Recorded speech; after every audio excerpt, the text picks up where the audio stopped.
Hey y'all, what's going on? This is Doggone John. How y'all doing? I'm coming back at you with another video today. Something I wanted to talk about and kind of just give people who might not be into the traditional knife world just yet, but are interested, a couple patterns that they could try out. I know when I was getting into them, I wanted to kind of know what was out there and what I might like, and so hopefully this gives some context as to what is out there for you. So let's just start off with the classic first. This is my like entry level knife that I got for the first traditional. This is a Sodbuster Junior from Case. Now, a lot of people are familiar with Case. I think that that's pretty much a given. Most people have heard of a Case knife. They're one of the last few holdouts of USA makers, and even though they kind of have a rough reputation sometimes for their fitment and some of their quality issues and stuff like that, I think you can still rely on them about 85% of the time. They're a great knife. This one in particular is a classic in the community. It's been a classic for everybody, not just the community itself, but anybody who's ever had a pocket knife. This is a staple. So this is the Sodbuster pattern. This is a Skinner blade that's on the front here. Now this is made primarily for skinning small game, and the whole idea is you don't have such a abrupt point.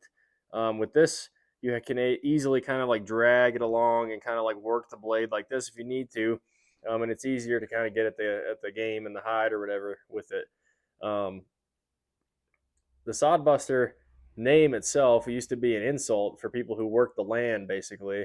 And like a lot of slang terms that go away and or become an abrasive term, the Sodbuster did the same thing. So you can't go wrong with something like this. It's a hard working knife, I think. Now they make two different versions from Case at least. They make Delrin handles, which are kind of like a plasticky, and they're a little bit fatter typically.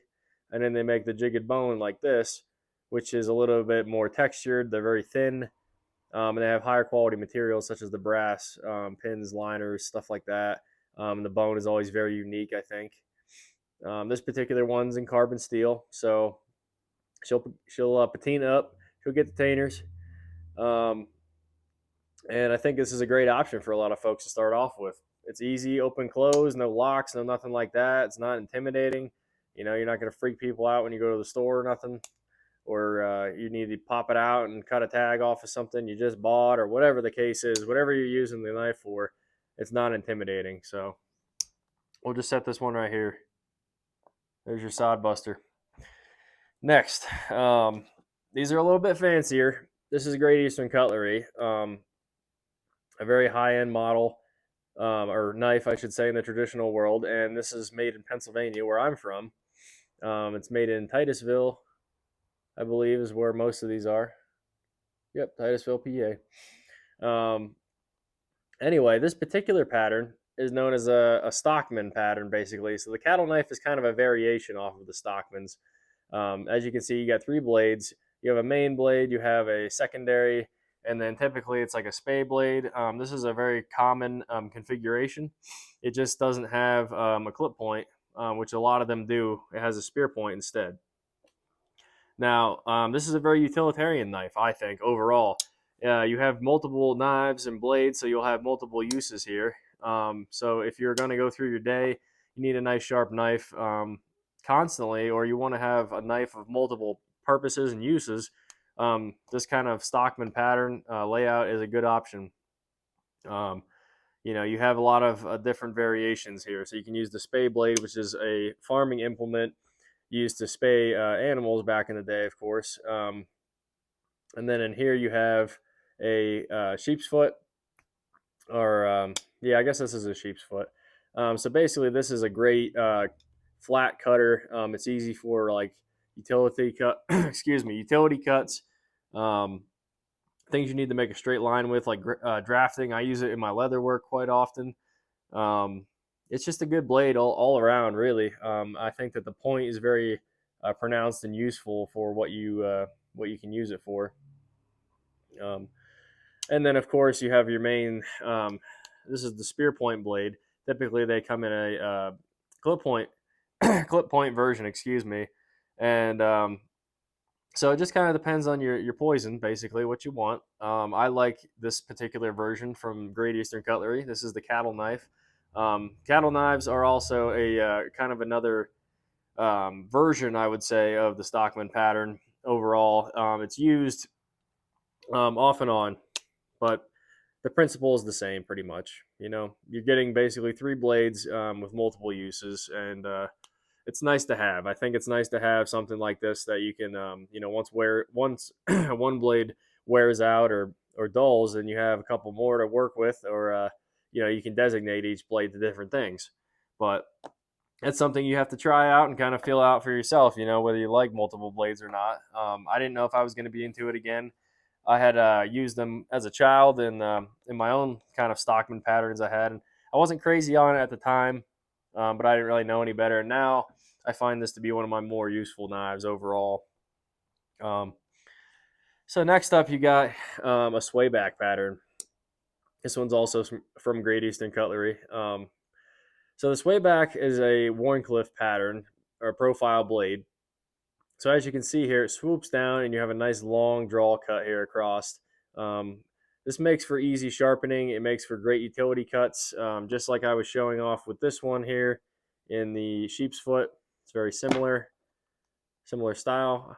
I really love a Warncliffe. I think it's a great working edge.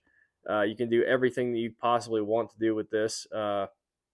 It's great utility wise, for pretty much anything. I used it for food many times as well. I usually like a curved blade with my food, typically something more like this or this, but it's doable. I find this to be extremely useful with leather, also stuff that I do. Um, but it's a good user all around for pretty much everyday tasks. This day and age, just a lot of package opening, box opening, blah blah blah. You know, first world problems, right? And this is kind of like a great blade, I think, for that. It lays in the palm just wonderful. Kind of sways back right into your palm right there, and it just has a great feel to it. Your knuckles and everything laying there nicely. Great for draw cuts. So if you're gonna grab onto that and be doing a draw cut like this, it's good leverage that way. And this is, of course, a higher end model, being with the genuine bovine bone on there, brass pins, brass liners, the whole works, lanyard tube on there and stuff. But a lot of different makers use this pattern this way back. Spyderco makes a version if you would like something modern. Um, I know Case has made a few swaybacks, Tony Bowes in the past also. It's out there. There's a lot of different ones. Jack Wolf, they make a swayback pattern. So there's plenty of options to go for the swayback pattern overall, and it's one of my favorites. So let's lay that out right there next to it. This here is a little bit unorthodox, but I just wanted to show off a clip point. So this is a Northwoods, and the clip point profile is one of my all-time favorites for some reason. Typically, at the edge, you'll have more of a cut to it, a cut swedge. This one here doesn't quite have that. This has a saber grind. It's a little bit stockier on top, but there's a great use for this. I think it's kind of in between something like this and this, um, where it gives you a little bit of a roll here at the edge, but it's not going to also, be super flat, and it's not going to be a whole, belly of it either. You have a nice rolling edge here basically to work with. So it's a little bit something different. They make clip points in pretty much every variation of traditional knife that you can think of. It's used in the Stockman patterns quite a bit. It's used in a couple of cheap, copper locks, copper heads, different things from Case. It's a great blade profile in my opinion. I'm a big fan of it. I don't really recall what my first one would be, but I pretty much had clip point versions of knives almost all of my life, and I've only recently started to experiment with different ones, and that's why the swayback is kind of a new favorite for me in my collection. I mean, is because it's totally out of my realm. This is more or less what I've been used to most of my life, and to have something new to try and use in my daily tasks that I need a knife for, it's nice. It's nice overall. I like to be able to try different things and see what works best for my lifestyle and my use. So anyway, I'm gonna basically wrap it up. I just wanted to kind of go through a couple of my favorite blade styles, profiles, and a little bit of just traditional knife speak for anybody who has no idea what's going on with these, or what to look at first, what to try first. Um, and these are all obviously really high end examples of those kind of knives, but there are smaller, scaled down versions of most of these, and in an affordable range. So I highly encourage you to go out and check out, some sites, Smoky Mountain Knife Works, Knife Ship Free, DLT. Try different, variations and kind of see what you like. Explore before you buy. If you can get your hands on one at a hardware store, it's an easy place to find a lot of these. You could find sodbusters for sure in a hardware store. I'm sure of that. A lot of Aces, Ace Hardwares have a lot of them, I believe. So if you're looking to try something in hand and see how it feels, and they make a larger version of the sodbuster, actually. So this is the junior. They make a larger version. Um, so if you're looking for something a little bit bigger and you're like a hunter, or you're going out for trout or fish or whatever you're going for, the sodbuster is a good option. But yeah, anyway, I highly encourage you to get out there and try and see what you like. Try the traditional knife world out. See what it does for you. Our forefathers and a lot of the generations before us all used a slip joint knife, and it's an iconic American piece. I think that they should not be slept on, and I think that everybody should give it a chance if they never have, and they're looking for a good knife. So it takes that extra couple seconds or whatever to get it out of your pocket, but they also build character and work really, really just as strong as a modern knife can. So. All right, I'm going to wrap it up. This is Doggone John. If you enjoy the content, please like, comment, subscribe, please, if you enjoyed this. Comment down below. Let me know what you thought of these knives. If you have any questions, I'll be in the comment section to answer. I like to chat with my subscribers and my people. So, yeah, I'll be here. All right, this is Doggone John signing out, y'all. Have a good one.